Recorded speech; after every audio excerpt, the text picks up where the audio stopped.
Hello, I'm Rob Satloff, the Siegel Executive Director of the Washington Institute. I'm delighted to welcome you to this very special event. It is indeed a special day here at the Institute. Today, we celebrate the publication of Ambassador James Jeffrey's memoir of the last 20 years or so of his remarkable 50-plus year career of public service. It is called Middle East Crises, Expeditionary Diplomacy with the Bush, Obama, and Trump teams. This is the last 2 decades in which he worked most closely at the highest levels of the US government. If we didn't have a very special guest with us today to introduce Jim, I would go on at length with accolades and praise. But suffice to say, in my view, Jim Jeffrey, the Washington Institute's Philip Solons Distinguished Fellow, is a true national treasure. But we do have a very special guest who is with us today to introduce Jim.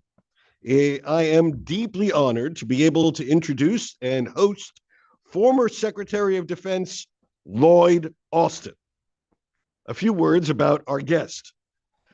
Lloyd Austin served as the 28th United States Secretary of Defense, confirmed by the United States Senate by a razor-thin vote, 93-2. Those of you who don't live and breathe the Middle East may recall that the Secretary's tenure at the Pentagon was noted for his leadership in rallying the world to help Ukraine after Russia's 2022 invasion, for upgrading the U.S. military posture in the Indo-Pacific, and for securing major investments in the U.S. military.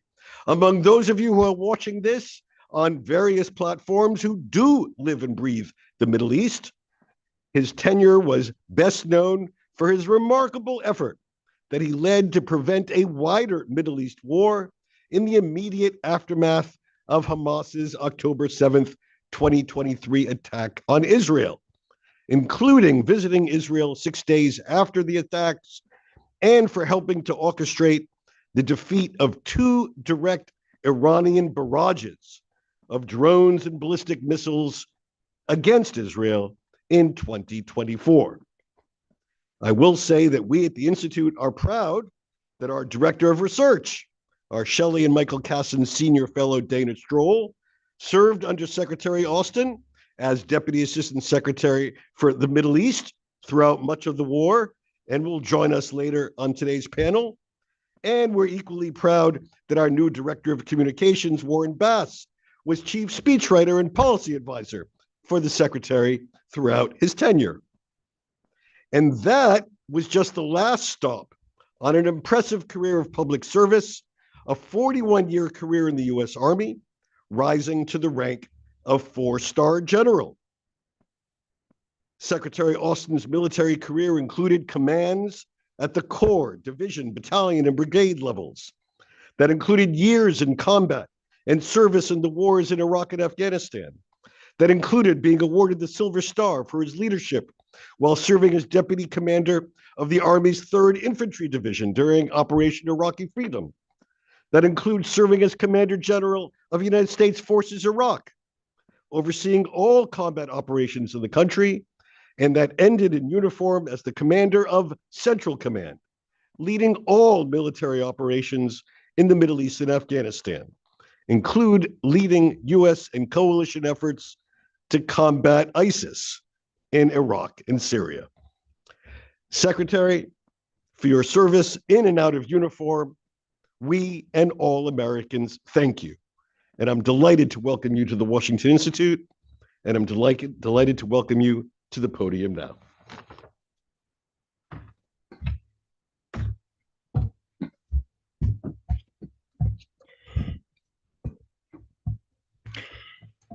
Well, thanks, Rob. Good afternoon, everybody. It is great to be here at the Washington Institute. You know, you work on an incredibly important part of the world. And I'm grateful for everything that your team does to strengthen policymaking on the Middle East. It's also great to see my old teammate, Dana Stroul here. She served with me, as you heard Rob say, in OSD policy as our top Middle East expert from 2021 to 2023. And she was in a room with me, working tirelessly every day after October 7th, 2023. And she did an absolutely outstanding job helping us craft U.S. policy after the horrible Hamas terrorist assault on Israel. I'm also delighted that Jim Jeffries' wife, Gudrun, is here with us. You know, when Jim served in Iraq, she served right alongside him. And it was inspiring to see her work in a combat zone. Gudrun, it's great to see you. Now that brings me to the man of the hour, my old friend, Jim Jeffrey. Ambassador Jeffrey has had an outstanding career, rising up through the Foreign Service to serve as our ambassador in Albania, Turkey, and Iraq, which is where I came in.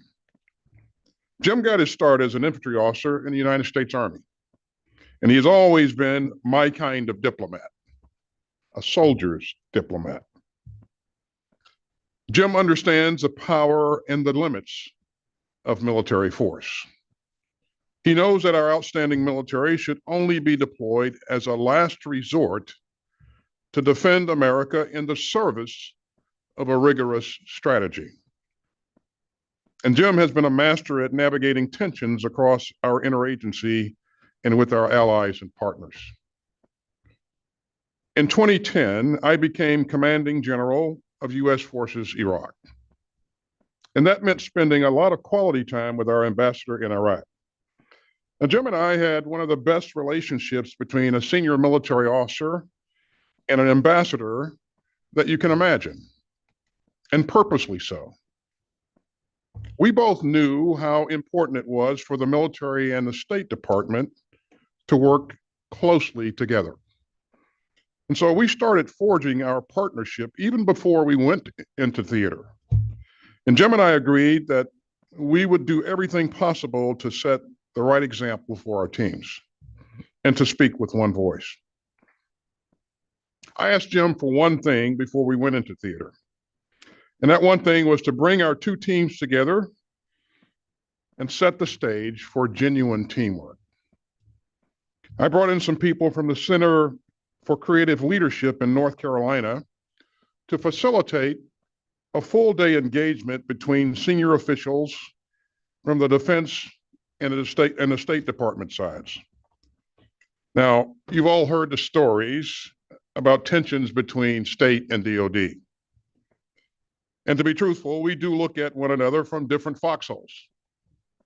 So as we entered this day-long discussion, you could cut the skepticism with a knife. But amazingly, when we left, we all felt like we were on the same team. All of us. And that paved the way for a really productive relationship, not just between me and Jim, but throughout our two organizations. And that spirit permeated all the way down. It was one of the best team of teams that I have ever seen. We worked as a team to help stabilize Iraq and to coordinate with this new government and to prepare options for security cooperation after we withdrew our troops at the end of 2011. And Jim was an incredibly supportive ambassador. I sat in on his meetings. He sat in on my meetings. We went to visit our troops as a team, and we went to visit our consulates as a team. You know, every day in theater meant managing a crisis. And the only question was whether it was a major crisis or a minor crisis. But Jim had an uncanny understanding of Iraqi politics and American politics for that matter. And we benefited tremendously from his counsel on issue after issue. We produced an integrated Paul Mill approach to defeat a surge in Iranian-backed violence against our troops in Iraq in 2011. And we made sure that our military presence was working together with our diplomatic engagements. We made sure that we were serving the interests of the American people. It was a pretty intense time, and Jim and I became good friends. And when I finally finished my tour in Iraq, I told Jim that I was going on vacation, including making a stop in Italy. Now, Jim knew that I'm a pretty devout Catholic, and so he said, "I'm going to get you in to see the Pope." And I said, "Jim, not even you can make that happen." And he replied, "Lloyd, I got this." And so he started pulling levers. And sure enough, a few weeks later, there I was meeting with the Pope. Now, in 2013, I became the new commander of CENTCOM. And I asked Jim to serve as an advisor, especially on defeating the rise of ISIS in Iraq and Syria. His insights were invaluable. We talked about how to forge the coalition against ISIS and how to manage and how to work with both the Maliki government and the Kurdistan regional government. Jim was incredibly sharp about the dynamics of the region, and I'm glad that he's still working on those issues today. Jim understands the strategic importance of the Middle East, and he knows that the United States is going to be involved in the region in a major way for decades to come. The Middle East is a tinderbox. There's a range of key issues that need to be addressed, and it will take American leadership to do it. And if we don't work strategically with our allies and partners to move the region toward greater security, it will only follow us home.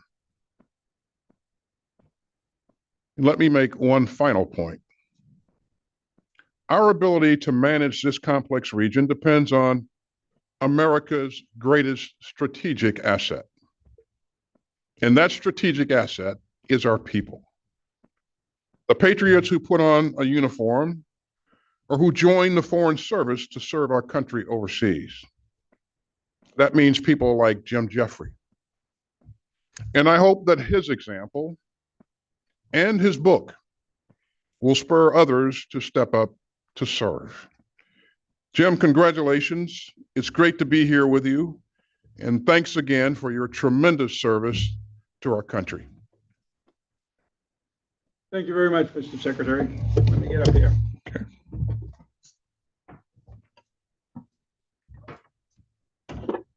Take care. Break away. Yep.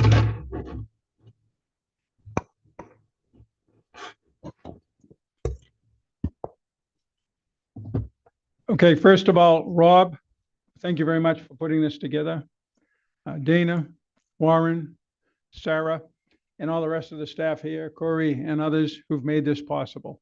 But most of all, Mr. Secretary General Lloyd, it's great to see you again, and thank you for that introduction. Now, it's only fair for me to say a few things about Secretary Austin. Rob mentioned his physical courage, the Silver Star he earned in 2003. What he didn't mention was he was a general officer when that happened. And in the Army I was in, they don't usually give general officers Silver Stars, but this guy earned it. But it's not just physical courage, it's moral courage. On another incident, and I have to be careful about the details here, we were in a meeting with the highest levels of the US government, and there was a tense exchange over an issue involving terrorism and security. Then General Austin, on his own initiative, intervened and risked his career supporting not his troops, but my embassy personnel in a potentially difficult situation. He did it in one sentence, 6 words, and that ended that debate, didn't it, sir? Anyway, on a somewhat lighter note, we were all a little bit confused about bringing in outside consultants to do this. management exercise in Baghdad. And the first time we broke off into little groups, and the Army guys, these were all mainly major generals, staff leaders, or commanders. And sure enough, the umpires, after 45 minutes, said, okay, stop. Now everybody in each group report. And of course, I watched in the 6 groups, one of General Austin's uniformed leaders stood up and gave the report. So I had to grab everybody on my team off to the side and say, hey, you're supposed to participate. And they said, oh, we don't do this. I said, yes, you do. You do it from now on. Okay, let me get to the book. The first question on any book is, what's the purpose? What inspired you to write it? I could say back when we were largely sitting at home, although I was technically special envoy for Syria and for the Defeat ISIS coalition, I got this picture from the vice president's office, and I said, wow, this is neat. Maybe I should write a book about how I came to be lecturing the entire National Security Council staff. That will be fun. And then people who knew the publishing business better than I said, Jim, you're not important enough, interesting enough to actually do an autobiography. Find some niche. And I thought a bit and I said, you know,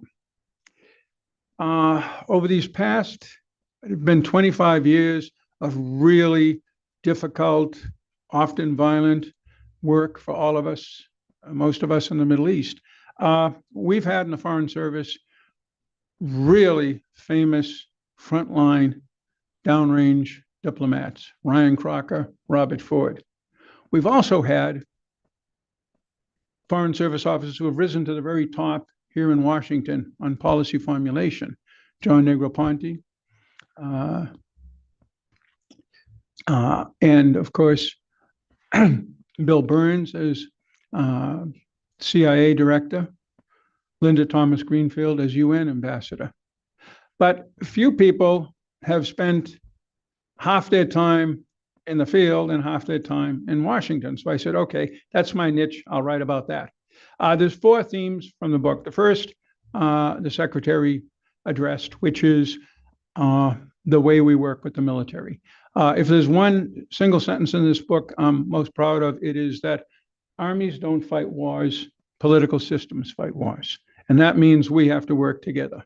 As somebody who's been in both cultures, the military and diplomacy, trust me, the 2 cultures are like oil and water. It is very hard to get them to mix. But the one way you do it, and the model for me is Secretary Austin, you work together at the personal level. That is how we did it in Iraq. That's how he's done it elsewhere, and it's not just me. One of my oldest friends in the Foreign Service, Ambassador Marcy Reese, thanks to a trip with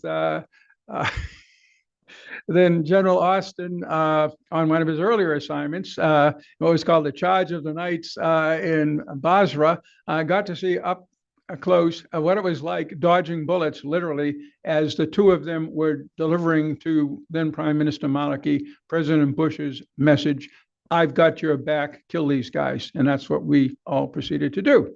The second theme is the importance, again, the Secretary mentioned this, of the Middle East, be it navigation routes with these choke points in the Red Sea, the Dardanelles, the Straits of Hormuz, the Suez Canal, be it the 1/3 or more of oil and gas consumed every day that comes from the Middle East and adjoining areas, be it the terrorism, the refugees, the weapons of mass destruction threats that do not stay in the region, and be it our allies and partners. This is crucial to us.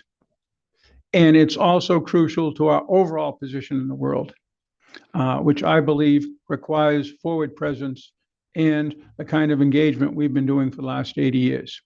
The third point, I would say, is the role of Foreign Service officers in carrying this out. I was always proudest of the people who were with me in these difficult assignments. And this includes my wife, who's here today, my son, and my daughter-in-law. and many others who would put on that body armor, put on that helmet, often needing a soldier to help them put it all together. And then off they would go in the back of a Humvee or an MRAP, out sharing the dangers that our uniformed personnel were exposed to every day. They know who they are out there, and I'm so proud of them. Again, Mr. Secretary, thank you so much for being here today. And now we are going to have a discussion.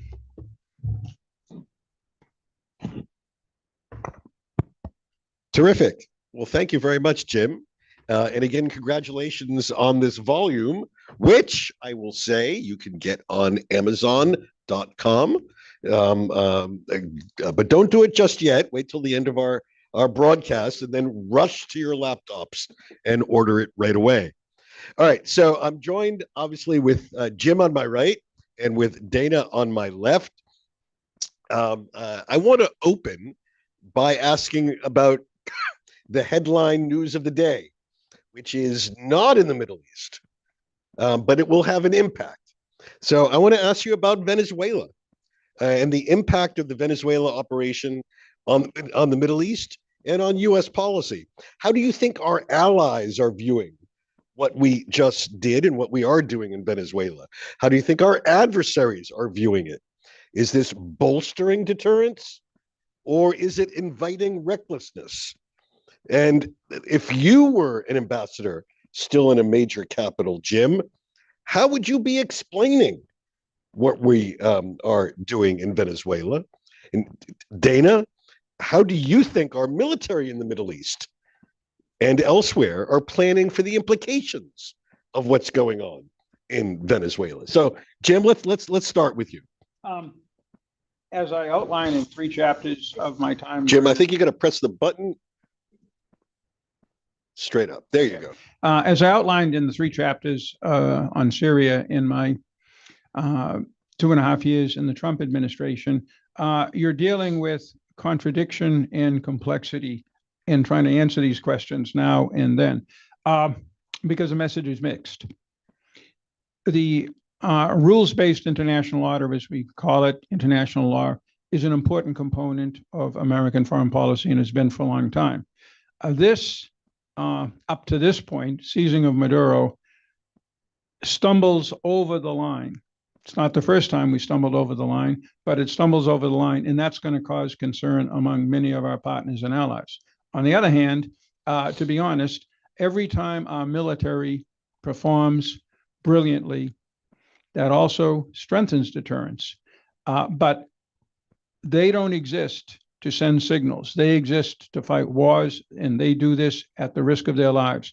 We almost had a Chinook full of troops shot down there. This would be a very different discussion today if that had happened. And I've seen that happen first in Vietnam. It happened multiple times in Afghanistan. So what I would be telling people if I were an ambassador was, maybe we'll get lucky and we'll just kind of declare victory and continue working with the Venezuelan government that we're working with. An aside, when we went into Iraq and we decided we're going to revolutionize the place, introduce democracy, and get rid of all of the bad people, and boy, there were thousands of them, we were, to some degree, legitimately criticized for ending the Ba'ath Party, standing down the army, and everything else. Now we've decided, okay, we're going to work with these guys. And for equally good reasons, the administration is being criticized for that. My conclusion is, and this is what I would share behind the scenes with my colleagues in other countries, is doing regime change or interfering in other countries' internal affairs is a very risky business and should be done as little as possible. Okay. Dana? Well, first of all, I just want to say what a pleasure and honor it is to share the stage with Ambassador Jeffrey. I actually was a young desk officer in the Department of Defense when he was ambassador to Turkey, and got to watch him in action there, and then again in Iraq. And of course, it's such an honor to have been able to reconnect with Secretary Austin part of what Jim talks about in his book is, as a young Foreign Service officer, the legends and incredible role models and leaders that he worked for and what he learned from them, and having the opportunity to work for Secretary Austin and learn about moral leadership and also courageous leadership and thoughtful uses of military force was the honor of a lifetime. So I'm so pleased to be able to share the stage with such legends. So listen, on the question that Rob asked about how our military is thinking about these operations in Venezuela, and then what are the implications for the Middle East, I want to make two sets of comments. The first is, as Jim said, it was an extraordinary military operation, and it speaks to the professionalism and the investments that our country and our leaders have made in the military. And it's really important that we maintain that commitment and that responsibility to our forces, and that it's bipartisan, which is why it's really concerning that we just saw the Senate vote earlier today to put limits on the kinds of uses of force the president has. And we've seen at various points in the history of our country when there wasn't bipartisan consensus, or when the executive did not consult effectively with Congress before using military force in this way.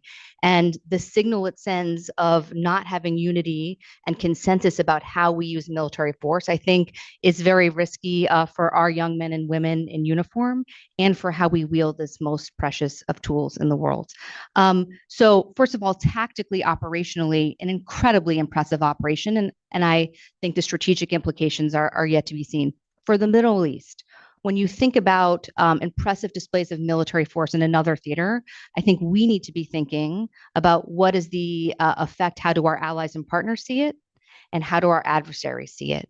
And for the region that we all work on, the Middle East, it's a tinderbox. We have some tenuous ceasefires that don't much look like ceasing of fires to me in Gaza or Lebanon. There's really serious kinetic activity in Yemen, very uncertain outcomes in Syria and Iraq right now. And we have longtime U.S. partners taking strikes on each other. We've seen multiple examples of interstate war last year between Israel and Iran, with the United States joining in, and now this year with Gulf partners.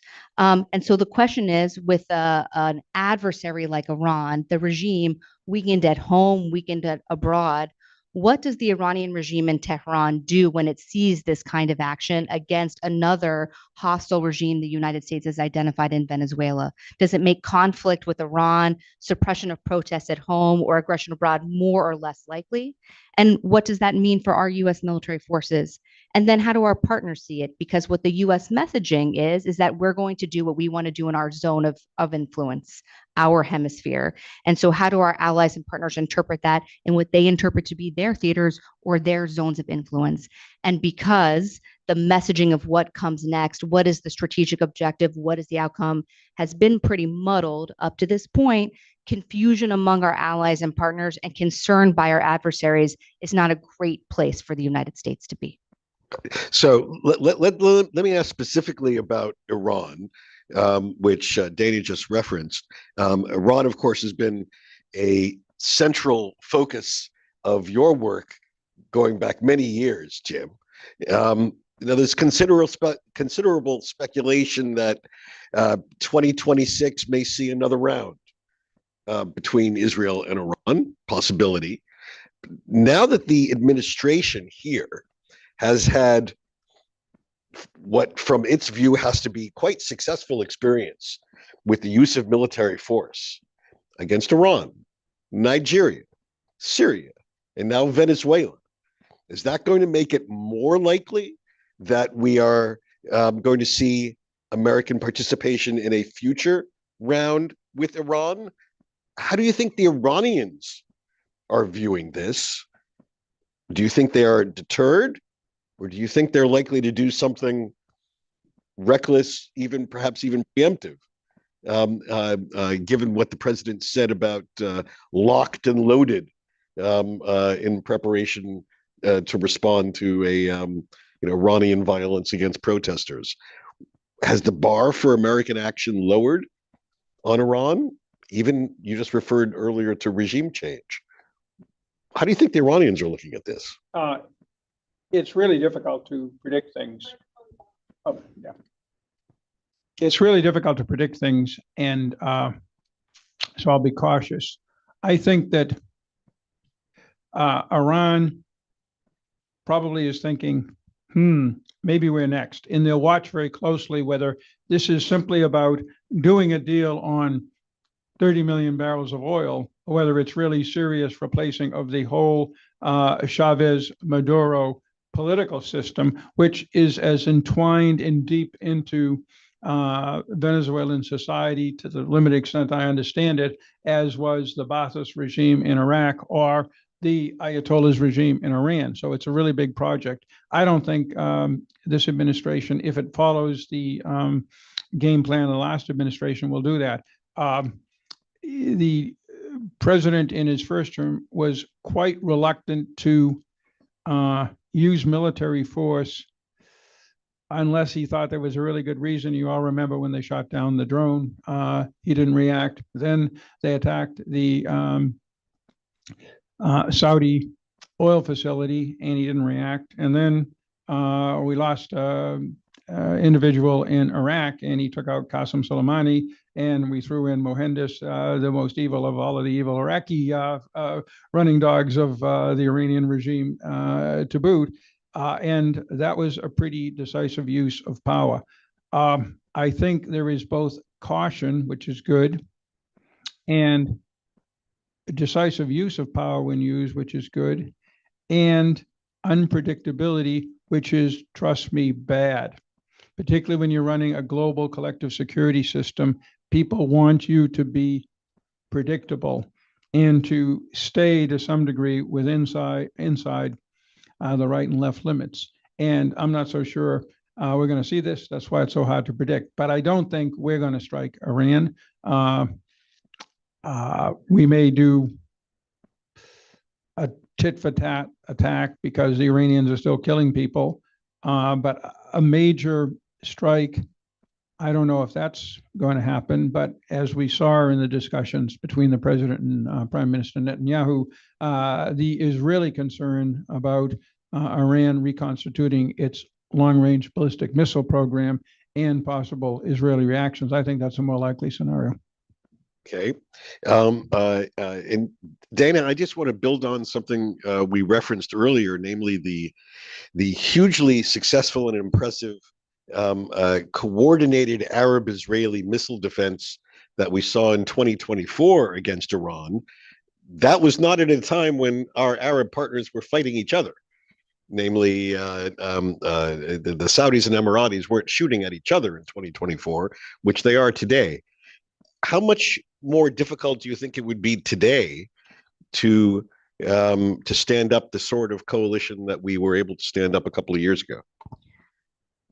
Well, first of all, what we saw in April 2024 was proof of concept, and something actually that the United States, the U.S. military, and CENTCOM very specifically has been working for at least a decade and a half, which is this idea that the airspace of each country on its own can be challenging just to defend. But if everybody shares their air picture, if all of our partner militaries will integrate together their systems, their early warning, their ability, then defending the whole airspace together actually contributes to everyone's collective defense.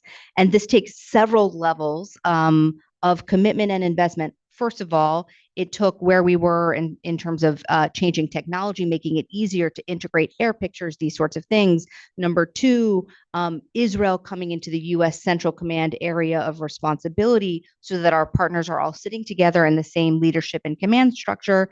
And number three, and most importantly, political leadership and political will. And this is making our partners work together, going through all of the critical nuts and bolts, but also the political vision, the political muscle, that this is a priority to enhance everyone's collective defense, takes consistent, sustained leadership, all the way from the top of all of the governments in the region, all the way to the bottom, to the implementing officers and diplomats, civilians and military. And what is concerning about this moment right now, so let me say that what is unique about April of 2024 is that everyone was focused on the threat for Iran. There was a shared sense of what the threat was. There was a shared sense that Iran was the center of gravity for instability in the region, and that the objective was to defend the sovereign airspace of the Middle East. And that's what I think we saw: U.S. leadership and a shared sense of threat and objective, and that's what we saw proof of concept of. The difference now is that the Iran threat right now is rolled back.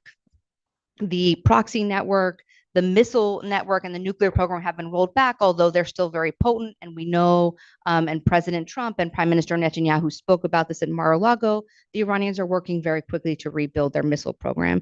And so the question is the shared sense of the threat of Iran potent enough that we can see our partners work together again, or in the absence of that shared sense of threat, and in the absence of consistent, sustained U.S. leadership at all levels of the U.S. government, continuing to drive forward this need to integrate operationally, integrate militarily, and make sure the leadership, the political leadership of the region is aligned. If you're missing that ingredient and the common sense of shared threat, I think it's going to be very hard to continue to move forward.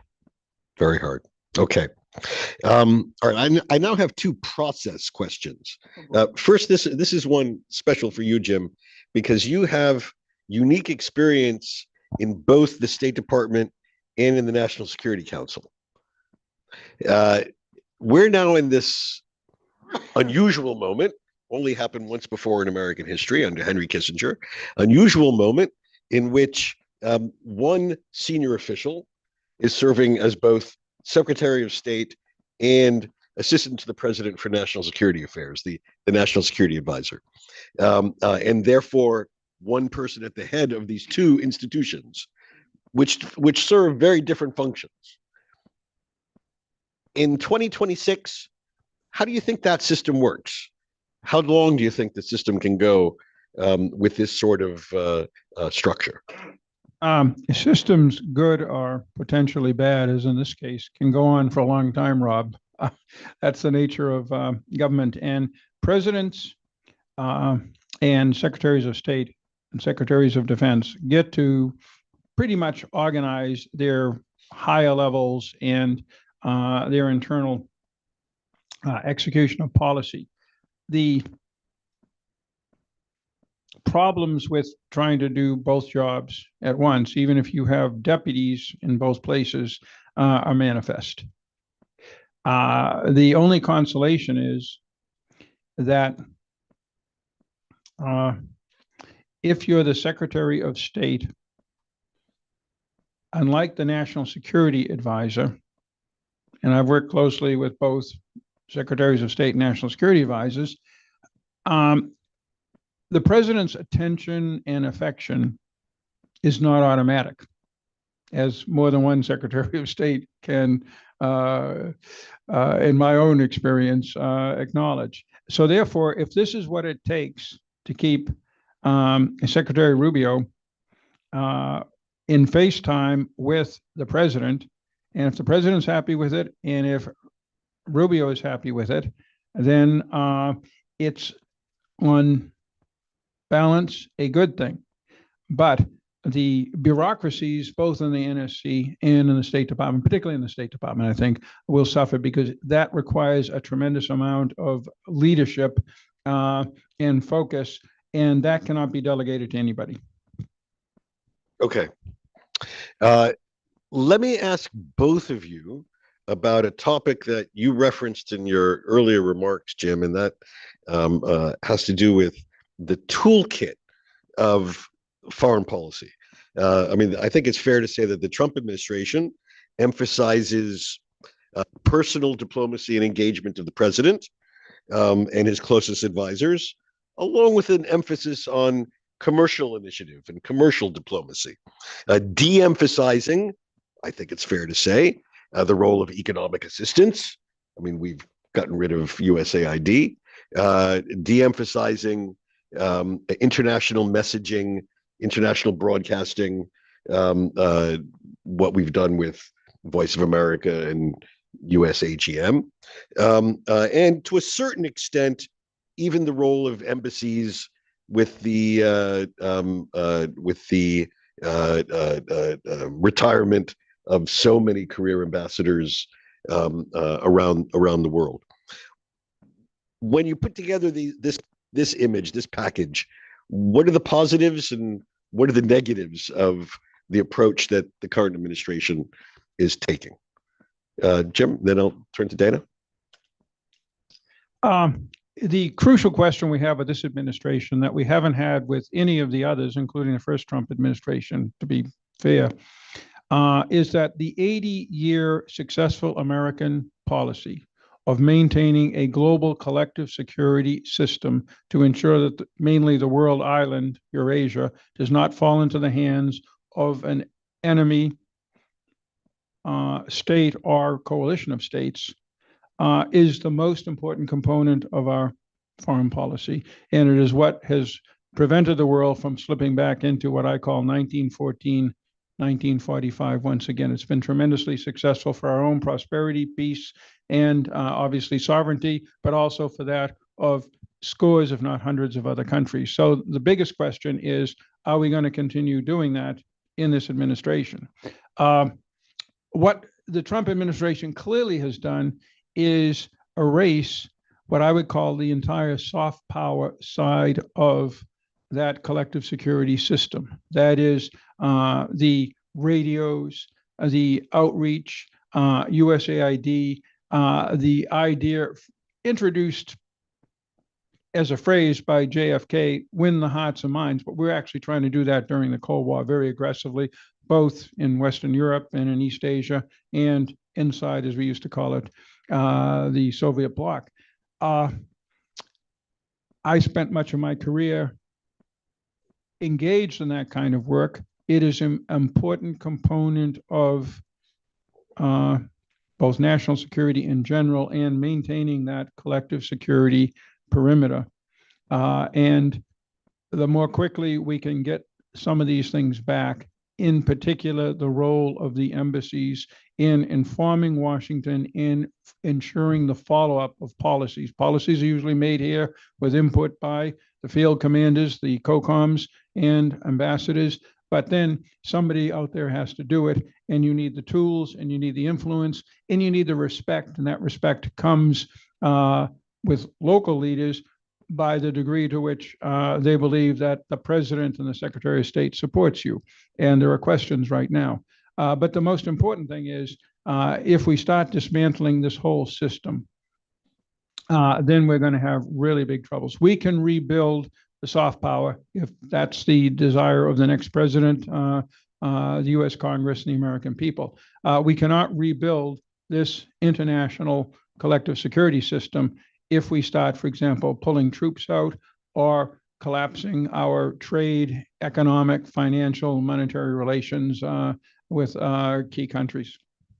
Okay, Dana, when you look at this and the changing toolkit, what do you see? Well, first of all, I should acknowledge my bias, which is that I am a true believer in bureaucracy and I'm an institutionalist. So what that means is when I was in my various positions before, the reason it's important to be in the room with the big boss is because all of the implementation and follow-up that has to happen after. So when the Secretary of Defense is meeting with his counterparts and they make agreements, it's very nice that they said words to each other, but if there are not people to actually do that implementation work and make sure all the other parts of the Department of Defense, the State Department understand what the vision is, what the vision and the agreements of the most senior leaders are, it doesn't happen in reality on the ground. So what's so concerning about this moment in time, it's not just that we don't have Senate confirmed ambassadors and deputy chiefs of mission in the embassies. And it's not just that we don't have USAID, it's that the entire bureaucracy, the entire apparatus is scared, intimidated to express their opinion, doesn't know what the big guys in the room agree to anyway. And so there is no follow-up. So there can be announcements, there can be press releases, there can be leaks to newspapers about what might have been agreed, but it's very hard to see how that follow-up happens. And then number two, Jim talked about we can rebuild a soft power. When I look at the Middle East right now, we are in so many immediate post-conflict scenarios in Gaza, in Syria, in Lebanon, in Yemen, and still Iraq is coming out of decades of very deadly war.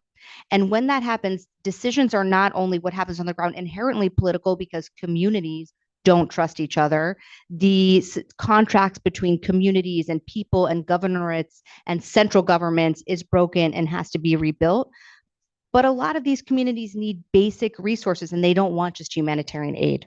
They want to know how to rebuild their lives. They want to know how to get jobs. They want to know how to put their kids in school. And all of that requires resources. And it doesn't only have to be the United States, but when we don't bring those resources to the table, it's really hard to rally others to do it, which means we're in a situation where we just don't have those resources.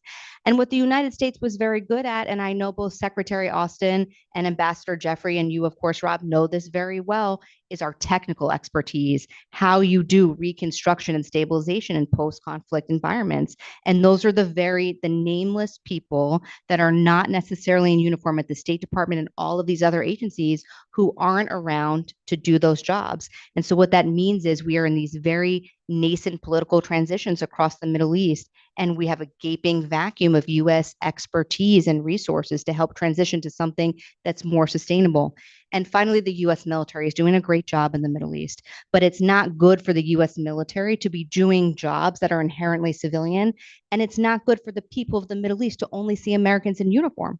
They need to see more than just a few of the special envoys of President Trump who are doing, I believe that they are committed to really important outcomes in the Middle East, but they need to have teams to do that really important implementation and follow through. And we don't have that right now. Okay, war story. I mentioned earlier that it's like oil and water, the military and the civilian foreign policy side. And it's not like oil and water between the business world, how firms do strategic planning and the military. They use different terms and such. I have a master's in business administration, and I know both sets of terms, but they actually kind of look at the world the same way with different terms and different templates. The diplomatic foreign policy side doesn't have templates and forms and SOPs. I was a deputy national security advisor working for a great national security advisor, Steve Hadley. This was in the late Bush administration, so they had time to basically, get their sea legs. Still, while we would have these formal meetings and afterwards there would be these statement of conclusions issued on what the decisions were or what people would then editorialize and thought the decisions were. So we had that. But most of the decisions that President Bush made would be on phone calls or in informal chats in the office. And after about a month, I realized nobody's keeping track of any of this. So having once been an S3, an operations officer in an Army battalion, I said, I used to follow my commander and my executive officer around and write these things down. So I said, okay, everybody, here's the form. Date, presidential decision, action officer, pardon me, Rob, belly button. And we're going to have this form, and everybody, when they stumble onto a decision, has to put it in there. And Hadley, who was a very smart guy, thought it was great, but I was met with great skepticism by many of the brilliant people who are working for us as, well, we don't need this. Well, then everybody will know what everybody else is doing, and everybody will know, well, come on, it's a classified system, it's okay. And it worked just fine. But it takes this kind of reaching down and getting the system to function as an institution and as a bureaucracy that is so hard. And even under the best of circumstances, when everybody's in place and they're not in place now, you often don't have that. So my problem is the shakedown cruise for these guys is now a year in. We have not yet seen this evolve, and that's worrisome. Okay. Worrisome. But are you hopeful about this?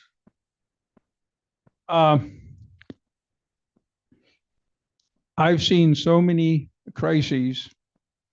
You can't imagine what Iraq was like in 2004, although perhaps Secretary Austin knows what it was like in 2003. And we dug ourselves out of that one. It took us a few years, but we came up with a surge, which was not just a military approach, which was brilliant, clear hole build. It was also a political approach where President Bush basically took his hands off of the effort to remake Iraq. And our orders, which were then formalized by President Obama when he got in, was, look, we've done a lot for this country. He did this with the Marines in Camp Lejeune, I think, his speech in 2009. But we can't do everything for these guys. We can't patrol their streets. We can't be their police. They've got to take off.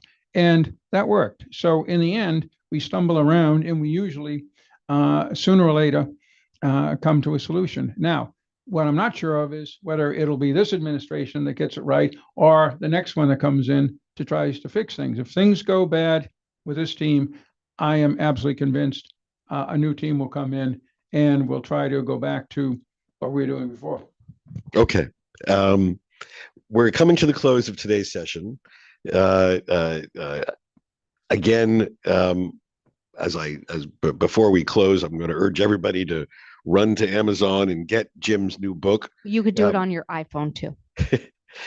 But as you do, Jim, I know it's not really fair because you have such a terrific story of your public service in this book, and it doesn't really do it justice. But is there one episode that you want to tell us about that encapsulates why almost 50 years ago you became who you are, a foreign service officer par excellence? Yeah, it was the day that the Paris Peace Accords with the Vietnam ceasefire came into effect in February of 1973. And by various misadventures, I was sent out to Tan Son Nhut Air Base, which was the big American Vietnamese air base right outside of Saigon, to run much of the logistics and the operations of what was going to happen, because we were getting an international peacekeeping force, Poles, Hungarians, Canadians, and Indonesians coming in. We were getting the POWs, sadly, there were very, very few of them, were coming in from inside South Vietnam. The ones from Hanoi, like John McCain, they flew to the Philippines, but the others was to come down there. And not very many of the many that had been seized returned, tragically. And also, we were getting North Vietnamese and Viet Cong delegations to something called the International Coordination Center, supposedly with us and the South Vietnamese. And this was a total, pardon my expression, shit show from the start, with the Viet Cong blowing up the airfield fuel tanks 30 minutes before the ceasefire began, to make a point. And then the rest of the day was total chaos with everything going wrong. But in the midst of which I was running around, including with some strange guys in suits who claimed they were from the embassy, trying to tell me what to do. And we were not very willing to listen to these guys. I wound up 20 hours later in a hangar with the Polish air crews who were preparing for their flight all the way back via various stops in the Soviet Union to Poland by drinking themselves crazy with vodka, and asked me to join them. And as I was doing this, I said, you know, this international relations stuff is really a lot of fun. How can I sign up to do this all the time? And boy, I got my wish. Well, okay. I don't know if that's the ultimate recruiting story, but it's your recruiting story. Jim, again, congratulations. Dana, thank you very much for joining today's panel. Secretary Austin, thank you very much for participating in today's event. On behalf of the Washington Institute, I want to thank you for joining us to celebrate Jim Jeffrey and his memoir, and thank you for being with us at this very special policy forum. Good afternoon.